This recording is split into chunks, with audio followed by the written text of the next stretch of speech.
First, though, in 2002, at just 16 years of age, red-haired and pale-skinned Nicola Roberts was shot into the world of celebrity when she became 1/5 of girl band Girls Aloud. But after 6 years of sunbeds, fake tans, lotions, potions, Nicola took the brave decision to turn her back on the bronze and become proud to be pale.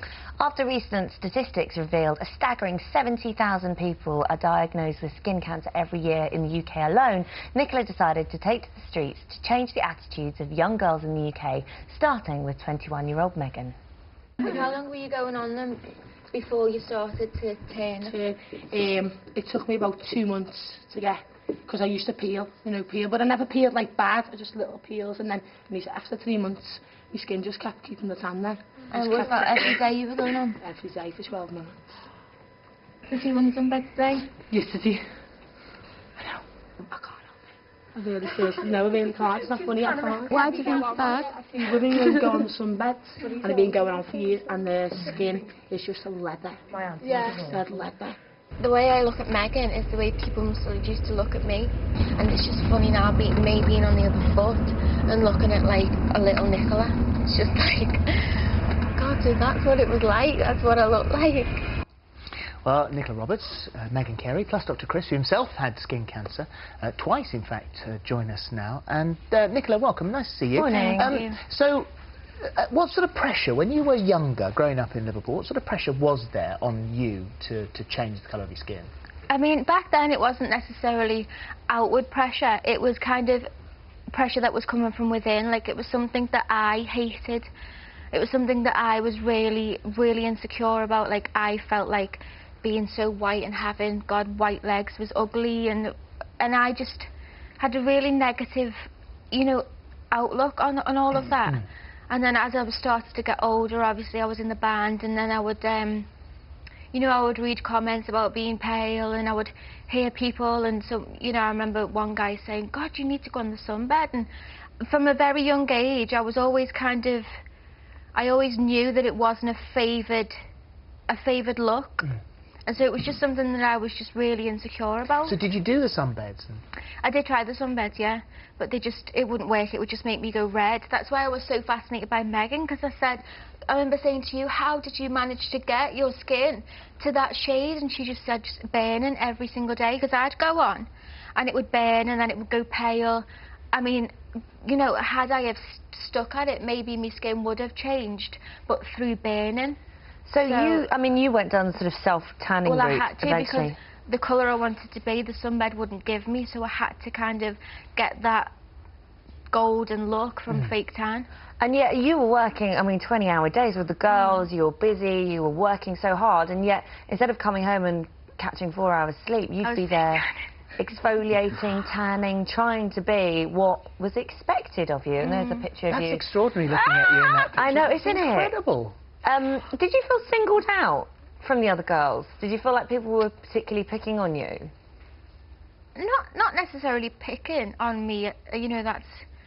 That's hard for me to say, but yeah, I felt singled out, and I kind of felt like I was a little bit like the piece of the jigsaw that didn't necessarily fit.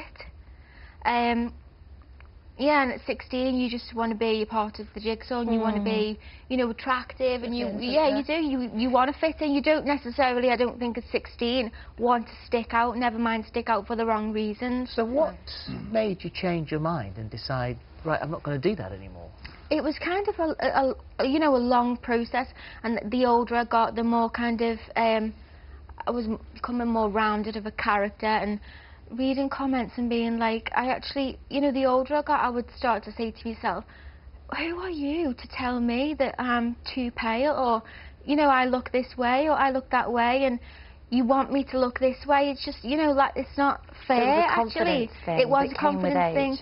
And, I'm lucky enough to be surrounded. We have a really close team of strong women and positive thinking women, and a lot of kind of, the girls were very supportive and was always like, Nicola, just please be pale, and started to really get into fashion, and, obviously seeing models who were really quirky looking, and kind of associated myself, not associated, but kind of thought that I looked more like them than what I did more like the girls, so I found comfort in that, really. Well, Megan, you have the same skin tone, don't you, as Nicola? And you say that you were also under pressure, you feel. Yeah, I did this because all my friends are brown, dead brown, so I wanted just to fit in, so I went on... Are they brown because of sunbeds? Yeah, because of sunbeds, so I wanted to fit in, so I just started using the sunbeds loads though, and burning, and just keep going on still.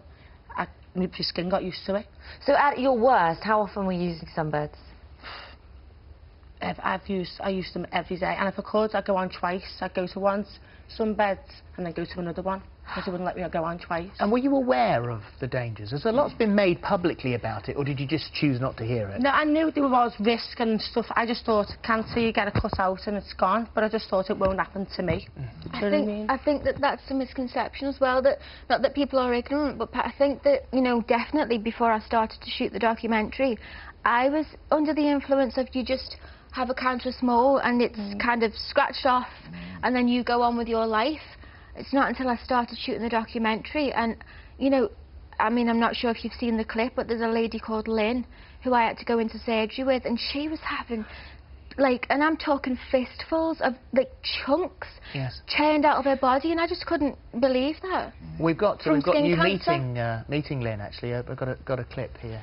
We're just scrabbling through to try and find it. Here it is. When you're ready, no?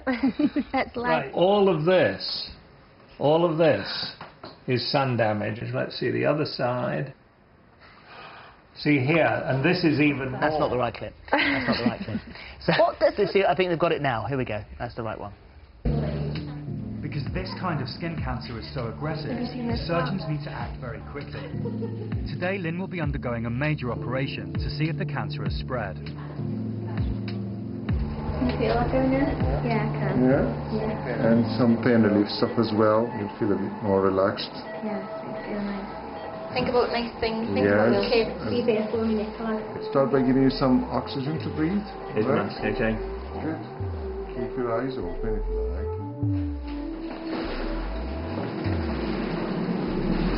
And Chris, that really is the reality, isn't it? Oh, absolutely, yeah. Dying for a tan. Pay now, burn later. You know, there are all sorts of phrases that relate to this. The important thing in terms of skin cancer, as you mentioned, I've had it twice. I used to, go on sunbeds every day, but I'm talking 30 odd years ago, and we didn't really know how strong the association was. The interesting actually about Liverpool, 50% of the 15 to 17-year-old girls in Liverpool use sunbeds regularly. Half of those teenagers, 15 to 17. We just showed a beginning of the clip. We'll show the full bit now, and this was when you were shown to, you went in to meet a dermatologist, and you were shown the damage that you'd done to your face, which I think is what shocked you into deciding, right, actually this is serious, it can happen to me, and in fact it is. This is that clip.